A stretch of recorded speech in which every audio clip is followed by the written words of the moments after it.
Señor, señora, gracias por su sintonía. Esto es En Pocas Palabras, Fortaleciendo Familia. ¿Qué programa tengo hoy? Estoy re emocionado por lo que usted va a escuchar en este programa porque esto va a dar que hablar. Tengo a un viejo amigo, más amigo que viejo, ¿eh? Sí. Aquí a mi lado, el senador Eduardo Peta. Gracias, Eduardo, por estar con nosotros. Qué Ajá. honra tenerte hoy por acá. Es, Bueno, el agradecido soy yo y bueno, después de mucho tiempo encontrarnos, saludarle a todos con un amigo de infancia. ¿Te acordás cuando andábamos por la calle jugando con shortcito? No me vaya a hacer contar. Mejor no cuentes las historias, ¿no? Tenía una bicicleta y era el único que tenía la bicicleta en las colonias obligado. Cuando todavía toda esa arribada del supermercado Era tierra, era ¿no? de tierra. Entonces había que empujar la bicicleta.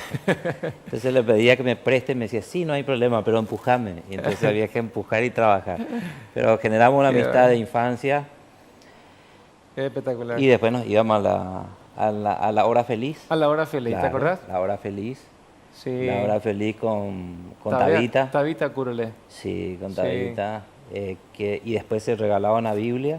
sí, señor. Y entonces en el culto que se hacía los domingos teníamos que recitar las partes de la Biblia. Qué Y tiempo teníamos aquel, ¿no? 8 años. 8 años. Entonces yo quería ganarme la Biblia. Y entonces me aprendí todo. Y entonces era Mateo, Marcos, Lucas, Juan, Hechos, Romanos, primero, segundo, Corintios, Gálatas, Filipenses, Colosenses. Y Te así aprendiste rapidísimo. todos los libros de la ¡Tum! Biblia. 8 años. Y Eh, me gané mi primera Biblia. Mira un poco. Sí, claro. No recuerdo de eso. Sí, sí, sí. Qué bien. Sí, Bueno, sí. hoy senador de la República, Eduardo es un referente fuerte, pro vida, dentro del Senado. Esto la verdad que aplaudo porque estuve siguiendo de cerca aquella vuelta que estábamos con la puja de esta supuesta, no sé cómo llamarle, bueno, dejemos eso ahí al lado. Pero cuando se quiso pasar esta ley para de alguna manera defender cosas que están en contra de los principios de Dios, vamos a hablar de eso ahora. Y vi tu defensa, vi tu alegato allí, y dije, ese mi amigo, dije, bien ahí, pro vida total, defendiendo el modelo bíblico de lo que es la familia, defendiendo la vida, defendiendo el matrimonio. Yo creo que ningún niño de este mundo, Eduardo, se merece lo que está pasando hoy en cuanto a leyes que se están dando. Cada niño merece tener un papá y una mamá, ¿no? Y no es que estamos discriminando, simplemente siguiendo el modelo bíblico para que nuestra sociedad pueda de alguna manera seguir adelante y poder dejarle a nuestros hijos ese legado de bendición. Hoy estamos frente a otra realidad. Estamos transitando como país en una situación difícil en cuanto a abuso, en cuanto a una ley muy, vamos a decirle, endeble, con la penalización de estas cosas que para mí es muy liviana. Ujú. Y te nombraron presidente de la reforma del Poder Judicial. Tengo entendido así, ¿no? Así Es es. correcto. Contame un poquito, Eduardo, acerca de eso. ¿Qué está pasando? ¿Qué están haciendo ustedes desde allí? Para que estoy entendido de que ustedes quieren, bueno, de alguna manera volver a poner sobre tapete esto y meterle un poquito más de severidad en cuanto a las penas y todo lo que tiene que ver con el abuso infantil. Sí, en realidad la Comisión Nacional de Reforma del Poder Judicial surge a toda una ley y la necesidad de lograr un consenso, Ujú. de decir, primero percibir la realidad. Al ciudadano común, al que está en la calle, vos le preguntás, le decís, escuchame una cosa, ¿cómo vos sentís, tenés acceso a la justicia? Y te va a decir, no. ¿Y cómo voy a acceder a la justicia? Si tengo plata. Tengo plata. Si tengo plata. Mm. Si tengo dinero, accedo a la justicia. ¿Y por qué así? Y porque si no pago a un abogado, entonces es imposible que yo pueda tener acceso a la justicia para solucionar mi problema. La pucha. Entonces voy a decir, Para algunos. claro, ¿es democrático el Poder Judicial? Para nada por el hecho de que nosotros tenemos solamente el rico que tiene dinero puede acceder al Poder Judicial. Claro. Y el pobre no puede acceder. Entonces tenemos que cambiar paradigmas, Ujú. tenemos que cambiar estructuras mentales. Fíjate vos, decimos palacio de justicia. Ujú. Y entonces el que está acá en la concepción o el concepto de palacio es de la realeza. Yo soy pobre, Claro. no puedo acceder al palacio. Claro, claro. Solamente acceden los ricos al Ujú, palacio. ujú. Entonces tenemos que ver cómo podemos modificar hasta el nombre. Pero esto no es poca cosa, cambiar el nombre donde se diga Casa de Justicia o sede de justicia, Claro.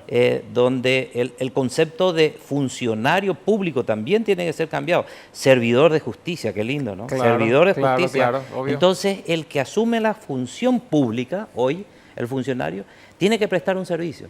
Esos son valores que hemos perdido, valores de independencia, valores de servicio para la administración de justicia, donde yo tengo que entender, funcionario público, que debo prestar un servicio a aquel que tiene su problema, y donde si yo llego al mostrador del Poder Judicial, yo no me tengo que encontrar con una persona con un mal genio, ¿no? No puede venir, ¿qué tal? ¿Qué desea? Claro. Y no vengo yo porque tengo mi problema, Claro. resulta con eso. Bueno, acá no es el lugar para resolver su problema. Usted tiene que ir y con una cara así, donde vos, Claro. no, tenemos que cambiar el concepto, porque a usted, funcionario público, servidor de justicia, se le está pagando Claro. para que usted sonría y le pueda solucionar su problema. Claro. Usted no está haciendo gratis, Obvio, obvio. está trabajando hasta mediodía, solamente trabajando hasta mediodía, y a la tarde puede ir a dormir, a dedicarse a otra actividad laboral. Entonces vos decís, pucha, tenemos que trabajar también en el funcionariado, Obviamente. que preste ese servicio,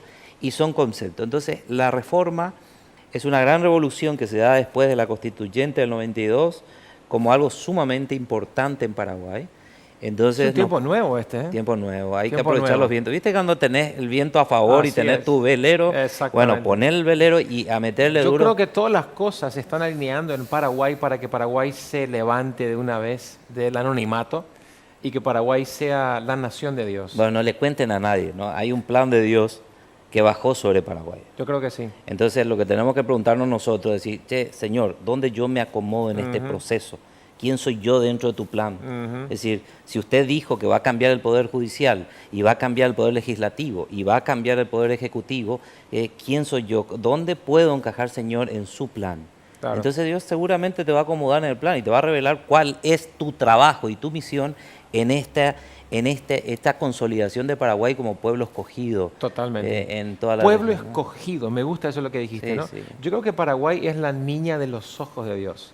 Que Paraguay es una isla en medio, fíjate, de tantas cosas que está pasando en nuestros países vecinos, y es un lugar especial, un refugio para Latinoamérica, y tenemos que cuidar esto, tenemos que atesorar esta tierra bendita, incluso, Eduardo, pedirle perdón a Dios, porque muchos de nosotros hemos maldecido nuestro país. Sí, es verdad. Hemos maldecido con palabras, este país, y me voy de acá, hemos abandonado el país, y hemos hablado mal de nuestro país. Y yo creo que este es el tiempo en que Dios va a levantar Paraguay, Dios va a levantar esta nación como un referente en América Latina. El tema que te traje hoy específicamente es en torno a todo lo que sucedió en estas últimas semanas con esta niña embarazada, menor de edad de 10 años, cosas atroces. Se han hablado de 600 casos el año pasado, se han hablado de cosas, los medios agrandaron un montón de cosas. ¿Cómo estamos nosotros, cómo están ustedes como Reforma encarando este tema que tiene que ver con de alguna manera, vamos a decir caerle un poco más fuerte sobre el tema del abuso? Tengo entendido que están trabajando específicamente para la penalización, subir las penas a la gente que comete abuso. Quiero que me hable acerca de eso. Sí, primeramente entender que Paraguay tiene una constitución nacional del 92 que fue sin conflicto. Las demás constituyentes que se hicieron fueron todo con gente presa, la anterior, con revoluciones, la anterior. Es decir, ninguna constituyente fue sin confrontaciones. La del 92 fue de un gran diálogo, de un gran acuerdo, de un pacto, donde se reunieron e invocando a Dios, como dice el preámbulo de nuestra Constitución. Entonces, Claro, podemos no ser confesional, claro. pero Pero en el sí momento, tenemos. pero en el momento, en el caracú, la esencia, el caracú ahí, que es el preámbulo, se invocó a Dios. Es decir, los que se juntaron dijeron, invocamos a Dios, y vino Claro. una inspiración. Y esa inspiración nos permite, primero, consagrar la vida. Consagrar la vida desde la concepción de ese feto, de ese embrión, hasta su nacimiento y después de su nacimiento. Eso está plasmado dentro de nuestra Constitución Nacional. Así también, cuando hablábamos de aquel debate del matrimonio igualitario, y bueno, alguien se inspiró y dijo que el matrimonio es entre el hombre y la mujer. Claro. No nos dio otro tipo de género. Entonces, es así como está redactada nuestra Constitución. No podemos nosotros hoy, sin hacer una reforma de la Constitución, modificar esos artículos. Y así también la pena, el artículo 20 de la Constitución Nacional, cuando habla de que, ¿cuál es mi finalidad cuando voy a sancionar a alguien? Porque por ahí cuando estamos haciendo ahora la reforma del Código Penal, nos dice, no, pena de muerte. Pena de muerte, nosotros queremos pena de muerte porque estoy indignado contra esa persona, ¿cierto? Es verdad, uno se indigna, pero de sobremanera. ¿Cómo va a tocar a una criatura, a un niño, y llevarle el trauma toda la vida? Entonces ahí viene una intolerancia. Pero lo que pasa es que el Estado no puede responder de la misma manera que responde el común. Es decir, si el común mata, el Estado no tiene que venir a ponerse en la misma posición de matar. Claro. Si el otro te agrede, vos Estado no podés agredirle, vos tenés que sonreírle. Entonces, ¿qué pasa? Son posiciones diferentes y que la Constitución habla claramente, el artículo 20, que la finalidad de la pena es rehabilitarle a esa persona por más... Tampoco es destruirlo, ¿no? De destruirlo y meterlo y encerrarlo. Bueno, Claro. dentro de ese marco se redactó un Código Penal que vino vigente hasta hoy, y el marco penal para este tipo de situaciones es hasta 3 años multa. Entonces yo toco... 3 años o multa. Entonces yo le abuso a un niño, entonces le estoy tocando, le estoy manoseando, no hay penetración, no hay coito, en ese caso no coito, solamente manoseo. Manoseo. Entonces, entonces, ¿qué pasa? En ese momento la persona es sancionada con un marco penal de hasta 3 años. De hasta 3 años o multa. Es decir, yo puedo reemplazar por una multa el pago y queda un análisis muy subjetivo para el fiscal. Entonces, ¿qué pasaba? La gente se iba, no se iba detenida, seguía al abusador por ahí afuera, entonces el niño con un trauma tremendo sobre estas consecuencias. ¿Qué hicimos? Estamos hace un año trabajando dentro del Congreso Nacional con una reforma del Código Penal y Código Procesal Penal, ya se está concluyendo los trabajos, y en ese caso del abuso sexual a niños o en niños se cambia el marco penal. El marco penal va de 2 a 10 años, de 2 a 10 años, en el caso del manoseo, y si hay agravante, si es reiterativo, si yo reitero la conducta, y puede ser el grado de consanguinidad también seguramente sí, tiene también. que ver. Si hay agravantes, estamos hablando que podemos ir de 5 a 15. Y si hay coito, es no inferior a 15. Y si no inferior a 15. No inferior a 15 años de Esto prisión. Sería en la nueva en la reforma. En la reforma que planteamos vuelvo a reiterar, porque eso hay que entender, porque a lo mejor él no está mirando a algún abusador. Sí. O vaya uno a saber, ¿no? Así que tenemos que llamar a que se arrepienta de su conducta. Claro. ¿Por qué? Porque puede venir una sanción penal dura y donde el niño confiesa su conducta o la conducta de este abusador. Entonces, ¿es niña o niño? Niña o niño. Sí. Eso también se modifica. Antes era solo niño. Claro. Entonces, o niña. Y ahí tenemos que el marco penal va de 2 a 10 años. Y si es reiterada, varias veces se hizo, o yo le obligué a la niña o al niño a hacer un acto sexual frente a mí para motivarme y excitarme, o de lo contrario, yo le obligué a la niña o al niño a hacer con un tercero, entonces los marcos penales varían y van de 2 a 10. Si eso se hizo en forma reiterada, si hay una afinidad o consanguinidad, entonces eso agrava esa conducta y vamos de 5 a 15.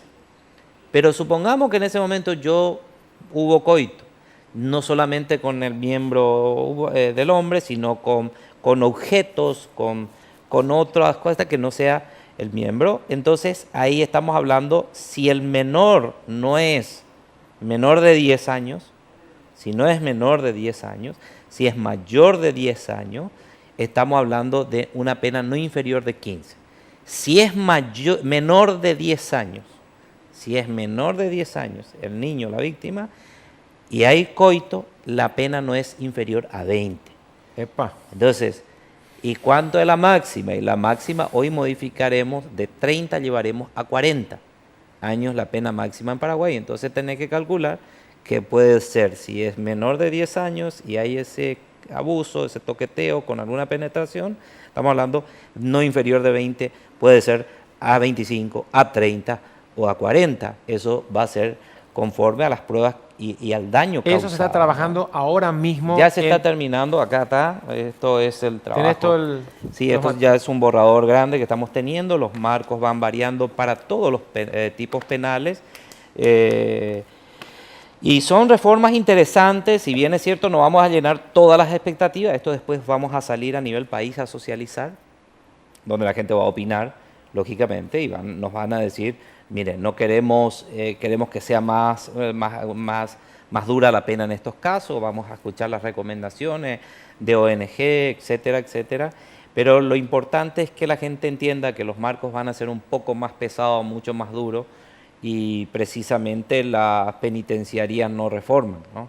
Entonces habría que trabajar. Ese es otro problema que tenemos. Otro problema. Porque tenemos un sistema penitenciario que está, vamos a decir, bastante limitado en cuanto a reinsertar a esas personas dentro, porque la penitenciaría no está pensada en destruir a la persona, sino en restaurarlo.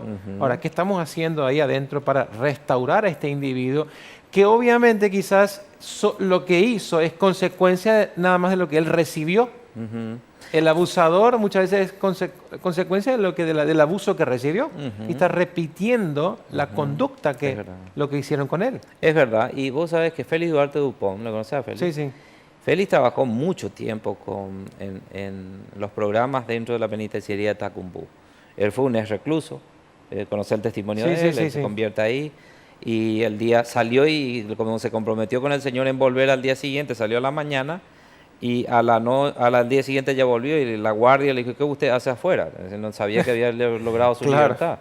Y le dijo, no, yo ayer recuperé mi libertad, ¿y qué hace usted hoy acá? Y vine porque me comprometí con Dios a hacer el trabajo. Bueno, Félix, que es pastor, él desarrolló todo un trabajo interesante de rehabilitación y hoy se tiene pabellones, sí, que rehabilitan, donde las evidencias es lo que hablan, es decir, por su fruto, aquel que entró por una violación, si reincidió, y los que reincidieron fueron solamente del 5%.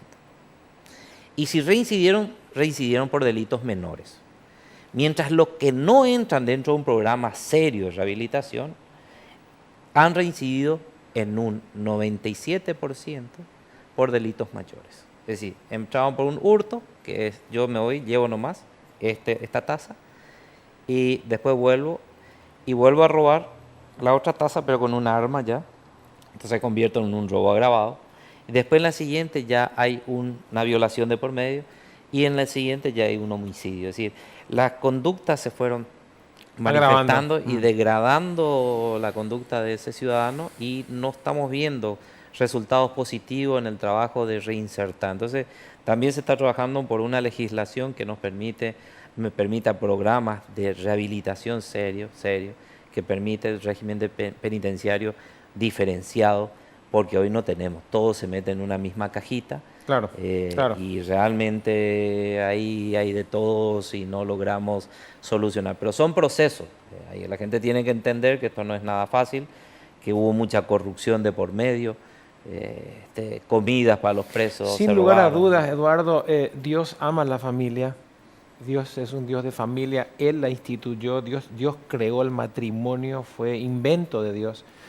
Por eso creo que como nunca el enemigo ha tratado de destruir esto que es la familia. Entonces nosotros vemos gente disfuncional, como esta que estás mencionando, ¿por qué?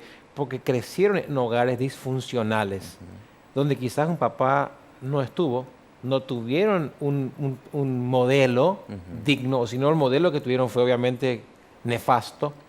Entonces vemos una distorsión total y esto se agrava cuando vemos que el enemigo está tratando de deteriorar la familia totalmente. Y creo que más que nunca hoy hemos visto gente a favor de la muerte.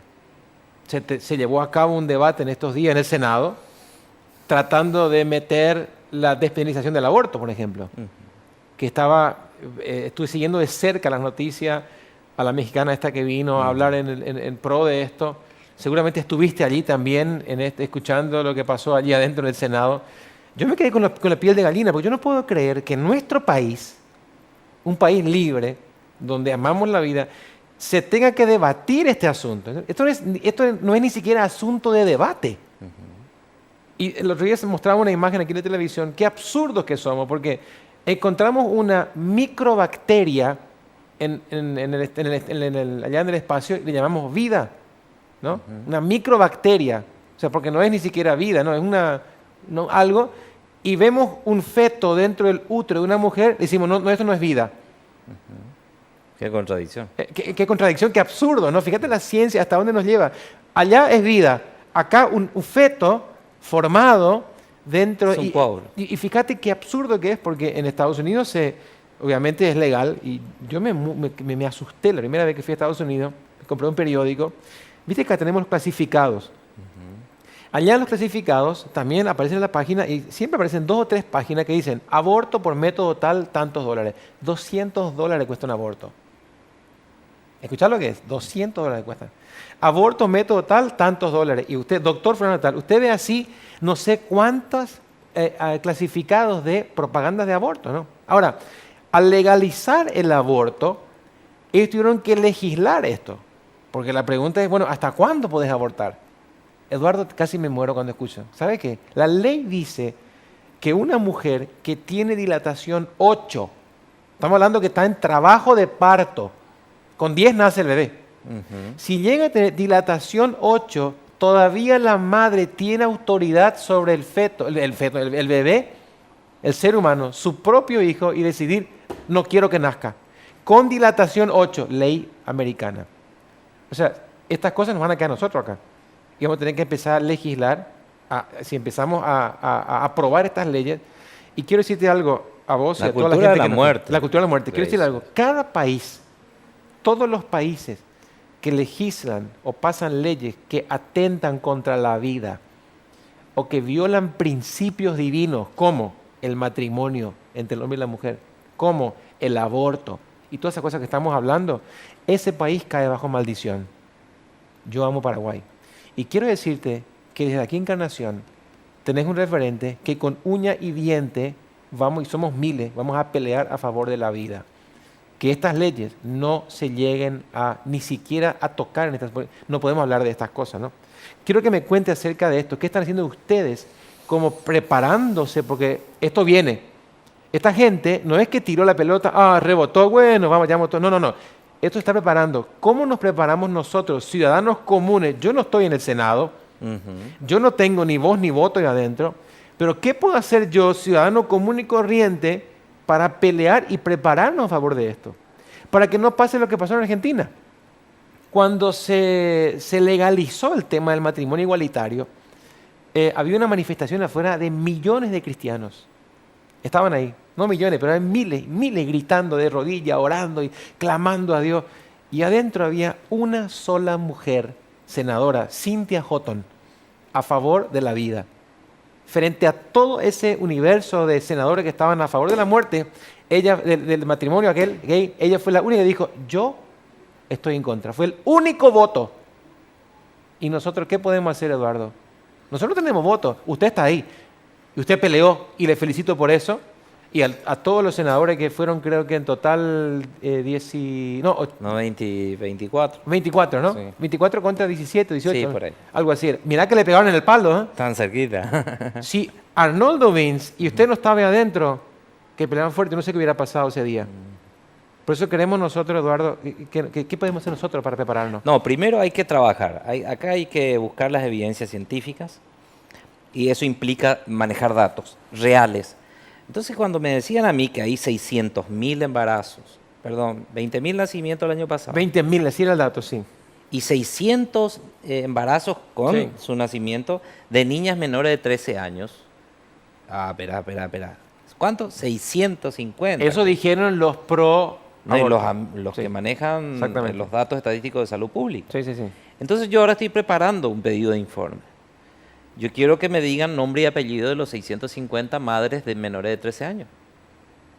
Con sus respectivos padres, en qué lugar fue atendido y qué médico lo atendió. ¿Y qué fiscal intervino? ¿Y qué fiscal intervino y procesó a ese médico?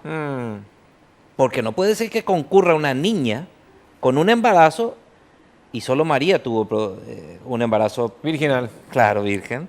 Aquí tuvo que haber una intervención de un abusador. Claro. ¿no? Porque eso es abuso, al ser una niña de 13 años, es un abuso, es un delito. En consecuencia, el médico no está bajo el secreto profesional en esos casos, donde él tiene que decir, señor, informo, como en los Estados Unidos. Claro. Vos le vas a tu niño, te revisa, le están revisando y miran 2, 3 rasguños medio pronunciados allá en la espalda y te dicen, ¿qué te pasó acá? No, eso es lo que, a usted no le pregunté, te dice. Así Al mismo. padre, silencio, Así mismo. a él. Y mi papi me pegó con una vara, boom, meten preso al padre, el niño se hace cargo del Estado. Es decir, Claro. verá, acá hay un niño que fue abusado, que viene a tu despacho, está embarazado y hay un protocolo, según dicen, de actuación dentro del Ministerio de Salud Pública que evidentemente no funcionó. No funcionó porque yo no tengo 650 procesados, padres procesados. Tengo un caso. Entonces, ¿sabes qué me hace entender? Los subregistros. Hay gato encerrado ahí. Sí, hay gato. Hay Hay encerrado. subregistros donde yo quiero saber cuántos real son. Entonces, si hay 650, bien, vamos a encauzar y vamos a ocuparnos de la problemática. Pero le digo también a otros referentes de iglesias donde le digo, bueno, trabajemos, juntemos esfuerzos. La Iglesia Católica está muy preocupada al respecto, habla y condena la cultura de la muerte que se está queriendo instalar. Hay que buscar alianzas donde vos decís, bueno, mandame tu técnico al respecto de este tema, formemos un equipo capacitado que comience a instalar el debate y que consultemos con la gente qué va a pasar sobre este tema, ¿no? Entonces hay una chilena por ahí, que es una mujer cristiana, que ha trabajado sobre este tema y busca la estrategia de cómo el embarazo, que es la muerte en los embarazos precoces, puedan ser solucionados. Entonces hizo un plan de acción para Chile donde se puede, interviniendo con un trabajo preventivo, se puede lograr evitar muertes en embarazos de ese tipo de circunstancias. Entonces, ¿cuántos murieron? La pregunta es, de los 650 niñas menores de 13, ¿cuántos murieron? ¿Cuántos murieron? ¿Se registra? Y quiero saber. Ahora, si vos me decís, no, el niño a esa edad no tiene que jugar con muñecas, no con un bebé, entonces hay que matar al bebé que está adentro, porque tengo que normalizar. Quiero decirte que no le vas a normalizar nunca. No, claro. Le está generando un trauma. Y la conducta, y psicólogos hablan de esto, es despreciar su propio cuerpo. Alguien lo lleva en un cargo de conciencia, no voy a hablar de pecado, de cargo de conciencia, de una modificación de su conducta en el futuro. Claro. Entonces, vengan psicólogos, vengan psiquiatras y aportemos en un trabajo científico sobre este tema y saquemos conclusiones a ver si es verdad que esto realmente causa el daño que se está diciendo. Claro. Entonces ahí analicemos la normativa. Pero honestamente estamos profundizando en un estudio al respecto, nos estamos preparando para el día D, porque va a venir el día D de la ley de la no discriminación, que también yo les pido a los referentes cristianos que comencemos a trabajar. Para mí es muy sencillo el tema ese de la Sí. ley. El que está, por ejemplo, con discapacidad, un ciego, Claro. un mudo, meterlo, Claro. no hay que discriminar, etcétera, Exactamente. etcétera, metemos. Pero dentro de la fila de espera de Ahí está el colectivo, tema. ahí Claro. no te me vengas a colar con algo Claro. que no es normal, que Claro. no es natural. Claro. Es decir, entonces por ahí empieza en que yo puedo respetar tu intimidad, porque la Constitución dice que yo tengo que respetar tu intimidad. Claro. Pero que tu intimidad no se me venga a hacer público ni una regla de Claro. conducta, cuando esa no es Eduardo, la regla, ¿no? ¿qué pasaría si Y homofóbicos nos tratan. Claro. Y seguramente después cuando mira a alguien en el programa dirá, Claro. ahí están los homofóbicos. Exactamente. Y no es así, ¿no? ¿Qué podríamos nosotros hacer? ¿Sería posible llevar este tema de la despenalización del aborto, lo que estamos hablando, todas estas cosas, el matrimonio igualitario? No sé si usted maneja las leyes a un referéndum. ¿Esto es posible llevarlo ahí y dejar un poquito que el pueblo opine? ¿Por qué? Porque estamos hablando quizás, fíjate que cuando se legalizó el matrimonio igualitario en Argentina, después de un año, los matrimonios registrados que se llevaron a cabo fueron, yo no recuerdo el número exacto, pero fue una ínfima cantidad. Fue un número muy pequeñito. Eso me dice a mí que hay un pequeño sector de la sociedad, vaya a saber movidos por qué intereses, haciendo un tremendo ruido para hacernos aprobar leyes que atentan contra principios cristianos, contra la vida, que representa a un sector así en la sociedad. El resto del pueblo, callado, no opina, porque o no tiene cómo, o no tiene el lugar, el momento.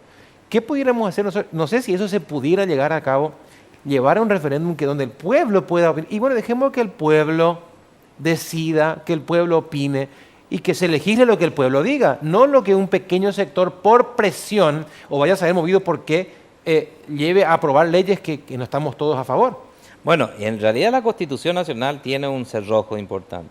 Alguien se inspiró invocando a Dios, como dice el preámbulo, y lo metió dentro de los artículos que no pueden ser sometidos a referéndum. Entonces ni siquiera podemos consultar a la gente. No se puede con No, respecto. es no, es no.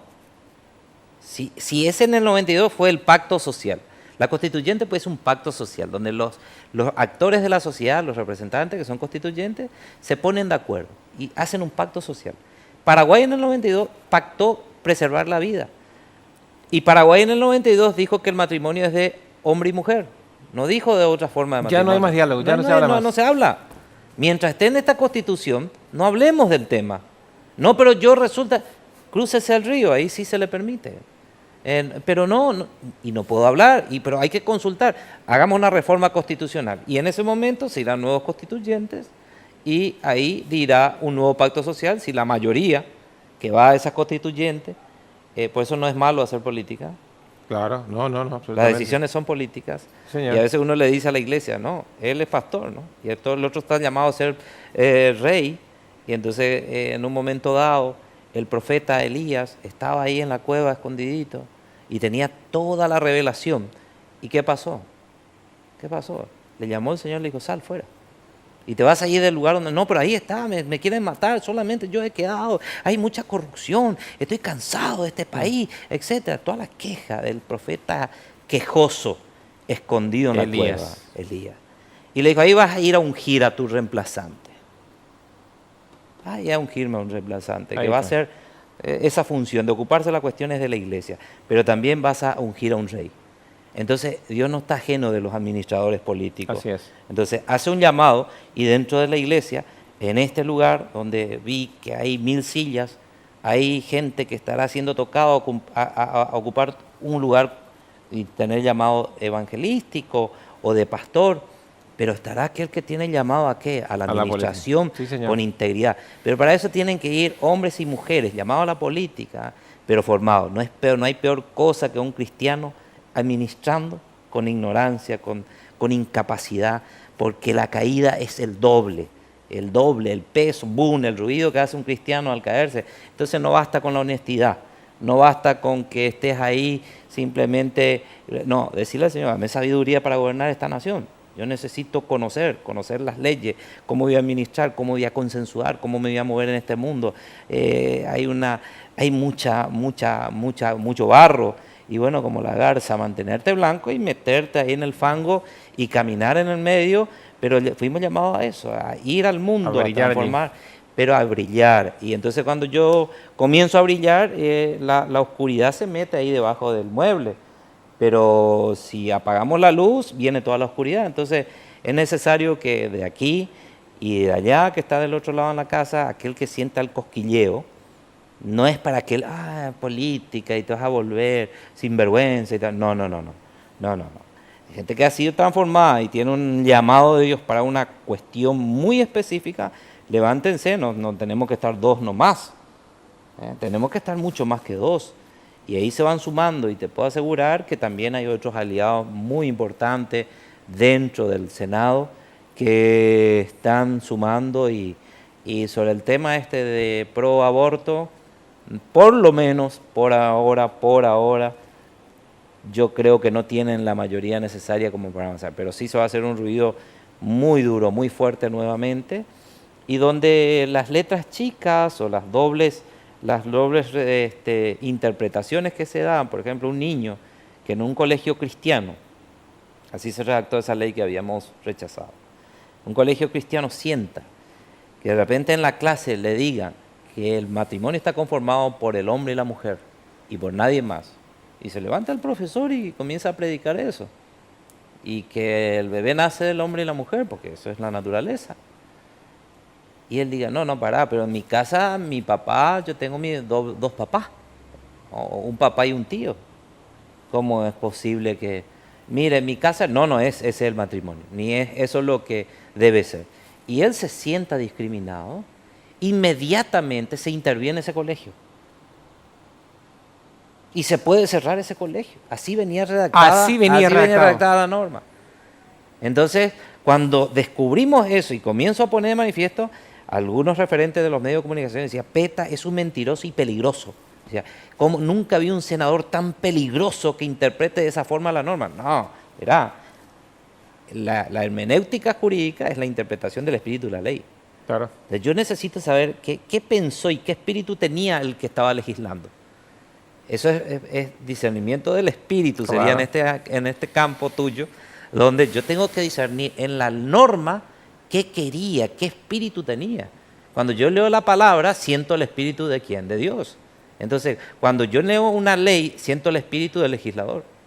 Entonces, ¿qué se quería hacer entender el legislador con esta norma? Y ahí se revela y digo, espere, un momentito, pero si mi niño que tiene un matrimonio igualitario, o dos hombres o dos mujeres, y se va y se siente discriminado en un colegio cristiano, se puede intervenir el colegio y se puede hacer cambiar y prohibir hablar del tema. Entonces, entonces estamos quebrantando otros. Eso fue estos días. Y eso fue la norma que defendimos, que habías visto. Entonces, ¿qué pasó? Entonces vos mirás una constitución nacional donde dice que se garantiza la libertad de culto. Entonces, esta norma quebranta este artículo de la Constitución.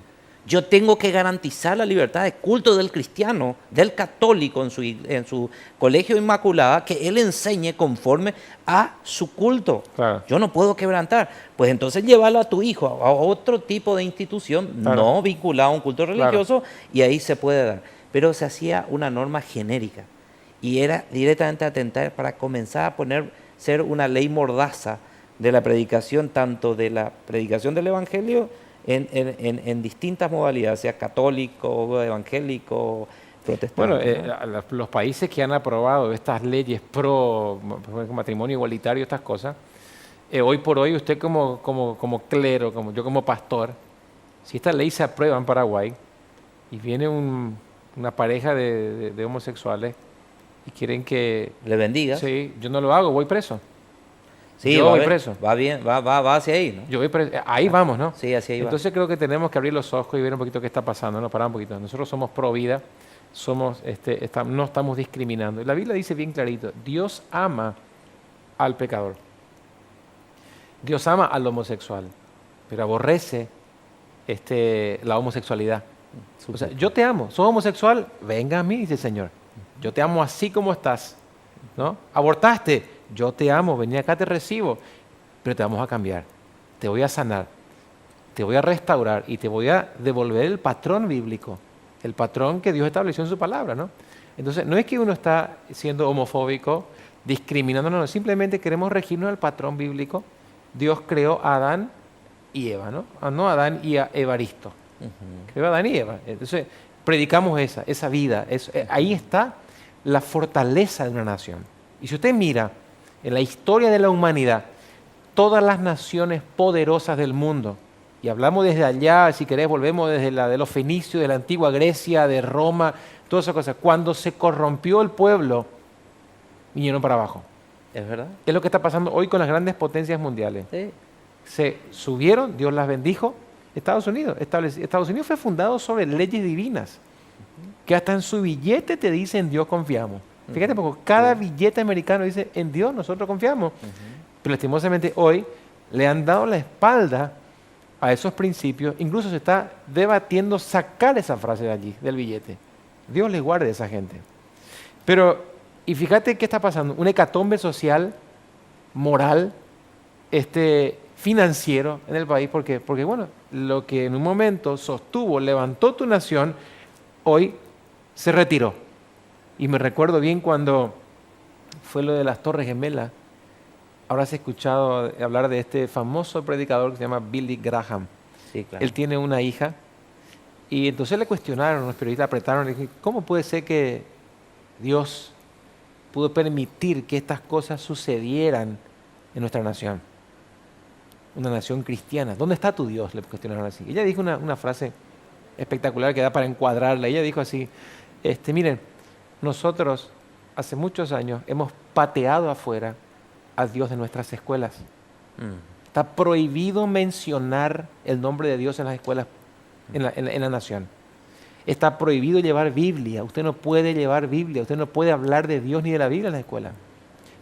Antes de cada clase era obligación orar y leer la Biblia en las escuelas.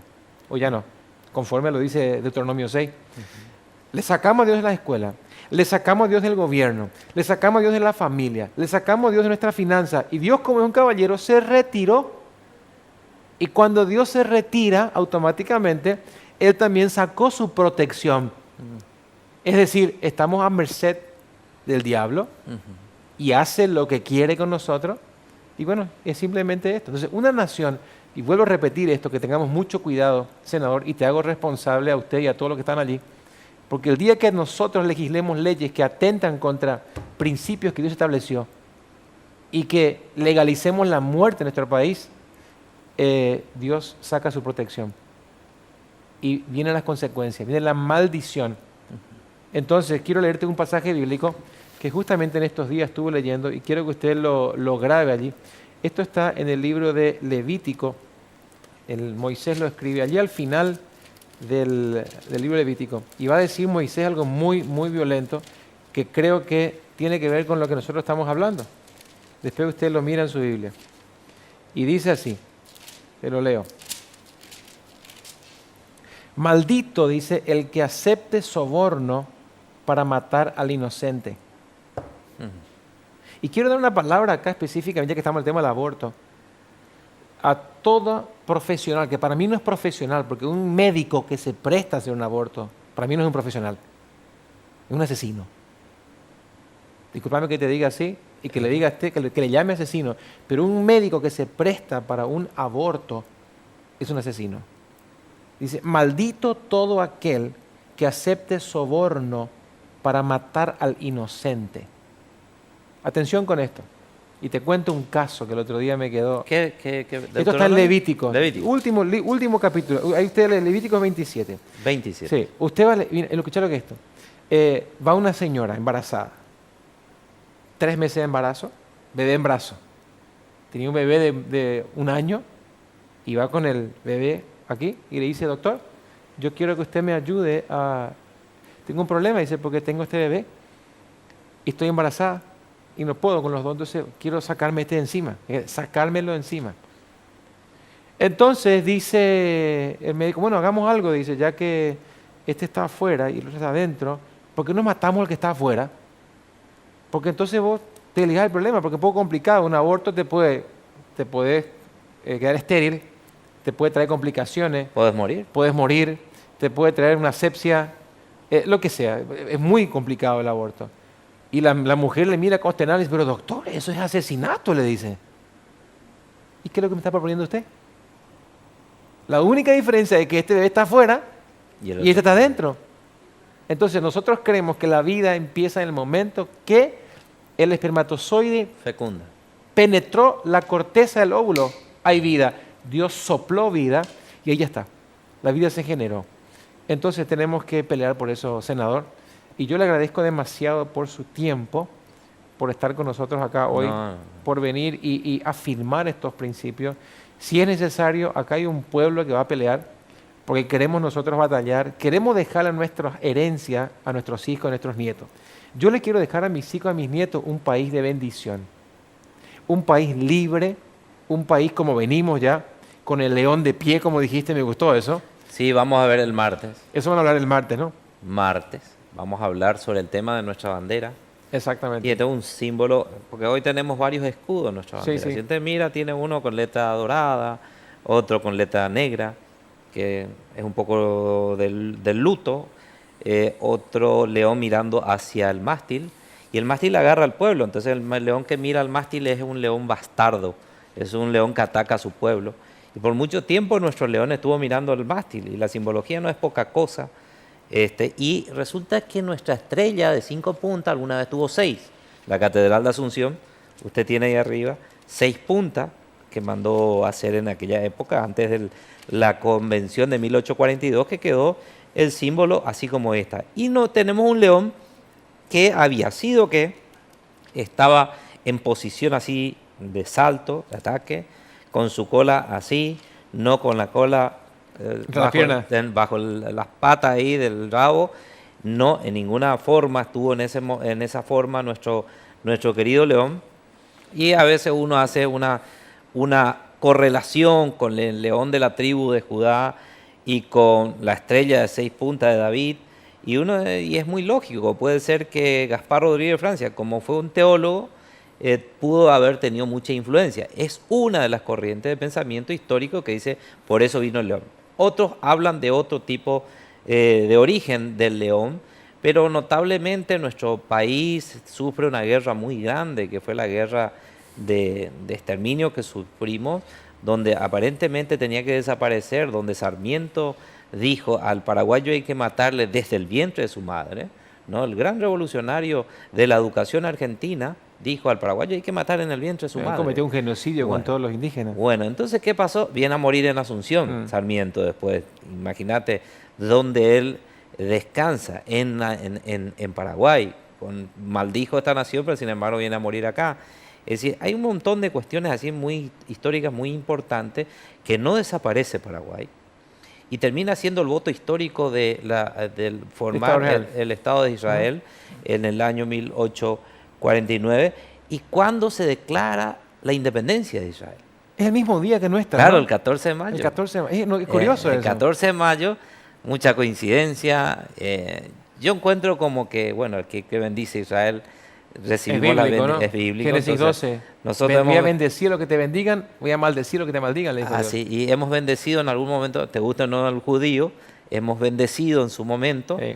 Y bueno, Paraguay hoy tiene un crecimiento económico muy por arriba de toda la región, muy por arriba. Se coloca entre las 5 mejores naciones ubicadas de lo que es Latinoamérica. Somos el tercer, cuarto exportador de soja y de carne. Vamos hacia arriba un crecimiento sumamente interesante. La crisis esta que estamos viendo de la PUC que está saliendo del nacido, ahí siendo apretado, no te escandalice, al contrario, seguí clamando por algo, se está clamando por esta nación. Me imagino que en el culto acá están bendiciendo a full que el Señor transforme esta nación. Entonces, si la noticia el lunes te sorprende que salga un contralor con un problema, o el otro con otro problema, o un comandante de la Policía Nacional y cae todo su esquema de corrupción, y hoy están imputados, y decir, pero ¿cómo el comandante? Increíble, esta policía está toda podrida. No digas eso, porque si no estás maldiciendo, no. Está saliendo lo podrido la policía y se va estabilizando una nueva generación de policías totalmente diferente. Ese es el concepto que tenemos que meter ahí de fe, de transformación. Entonces salir de la iglesia no como Elías, encerradito ahí, yo solo he quedado, Señor, yo soy el único aquí ante todo lo que se está cayendo y la corrupción. No, para, no te vayas a ser ídolo. Hay mucha gente, hay mucho pueblo. No te vayas a ser ídolo, que tengo 7.000 como vos que no han doblado, así que si no te vas vos, tengo 7.000. Exactamente. Entonces, lo más importante es decirle, Señor, ¿dónde usted me va a poner? Me va a poner en posición de autoridad, ¿como qué? Como administrador del tanque de agua del barrio. Ahí tenés que brillar. En excelencia, ahí administrando la monedita de cosas, levantándole a las 3 de la mañana si se cortó y se fundió el motor, ir y ahí y cosas, y traer y cambiar el otro motor para que a las 6 de la mañana cuando el vecino prenda su canilla salga agua, pero no había que se había cortado, no, pero ya reparó. ¿Quién? El que tiene luz y brilla, el que nos da administración honesta, qué honestidad tiene, cómo rinde ahora el dinero del agua del barrio, que esto, aquello, y cuando pregunten quién sos, porque estás brillando, vas a dar un buen testimonio de administrador. Entonces, eso es lo que tenemos que buscar. Te doy la cita, Billy, que me preguntaron aquí. Deuteronomio capítulo 27, versículo 25. Aparece varias veces. Esta es una de las citas. Deuteronomio 27, 25. Maldito el que recibiere soborno para quitar la vida al inocente. Bendecimos tu vida, Eduardo. Gracias. Y a través tuyo a todo el Senado declaramos que la Cámara de Diputados. ¿Cómo? La Cámara de Diputados también. También, que Dios va a levantar hombres de integridad en esos lugares. Velázquez es hermano de la fe, que es el presidente de la Cámara de Diputados. Buenísimo. Hugo.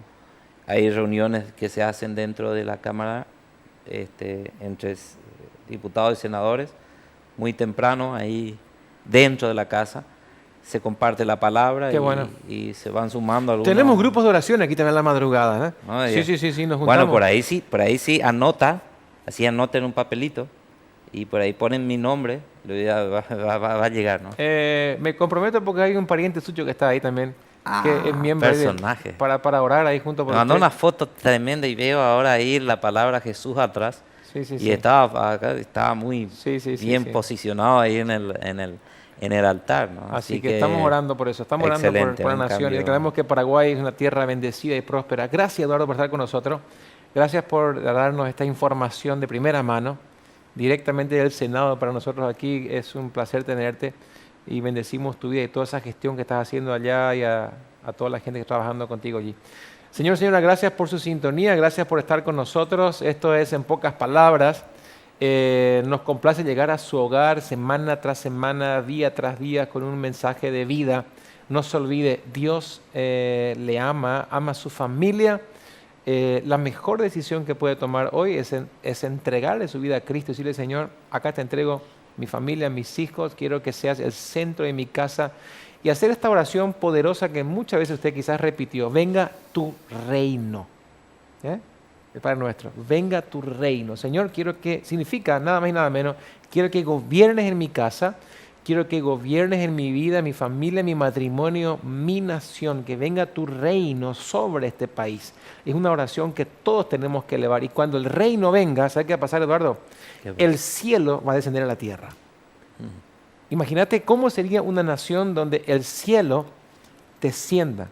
Muchas veces hemos confundido la religión y la vida cristiana y pensamos que ser cristiano es mandar gente al cielo. Es al revés.